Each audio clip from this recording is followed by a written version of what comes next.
In the immediate aftermath of World War II, the United States emerged as a global superpower with expanding military responsibilities and growing strategic concerns about the polar regions.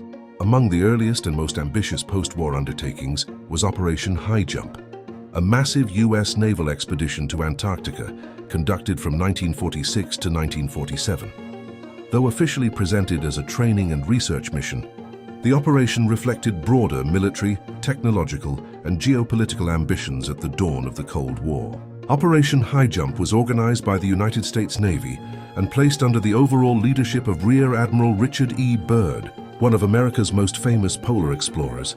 The expedition, designated Task Force 68, was unprecedented in scale. It involved approximately 4,700 personnel, 13 ships, including the aircraft carrier USS Philippine Sea, and 33 aircraft. At the time, it was the largest Antarctic expedition ever attempted, demonstrating both logistical capability and technological power. Officially, the mission had several stated objectives.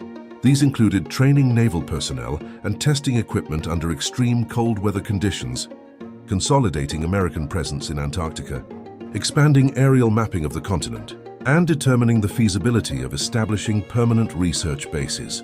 The operation also aimed to collect valuable scientific data in fields such as meteorology, geography, and glaciology.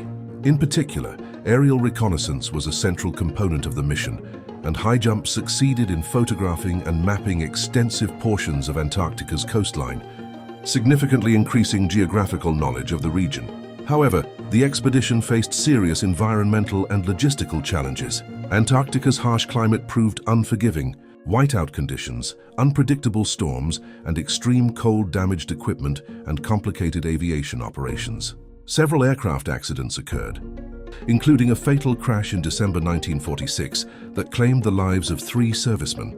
Mechanical failures and the strain placed on personnel and machinery underscored the difficulty of sustained operations in polar conditions.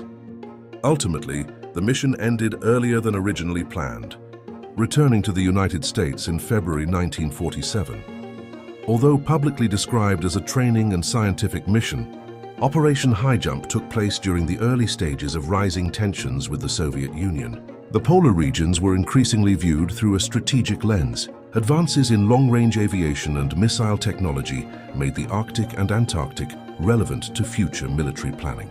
In this context, Highjump demonstrated the United States' ability to deploy and sustain large-scale forces in extreme environments. Even if no territorial claims were formally made, the operations signaled American interest and capability in Antarctica. In the decades that followed, Operation Highjump acquired an unusual afterlife in popular culture.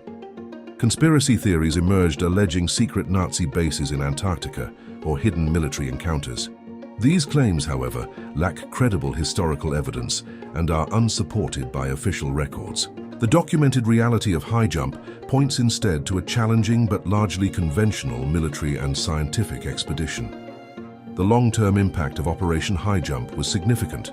It provided practical experience in cold weather military operations, contributed to Antarctic cartography, and helped shape future U.S. involvement on the continent. Ultimately, such expeditions contributed to the international cooperation that culminated in the Antarctic Treaty, which designated Antarctica for peaceful scientific use and limited military activity there. In sum, Operation Highjump stands as a symbol of the transitional moment between global war and Cold War rivalry. It combined exploration, military preparedness, and scientific ambition in one of the most remote environments on Earth, marking a pivotal chapter in the history of American polar engagement.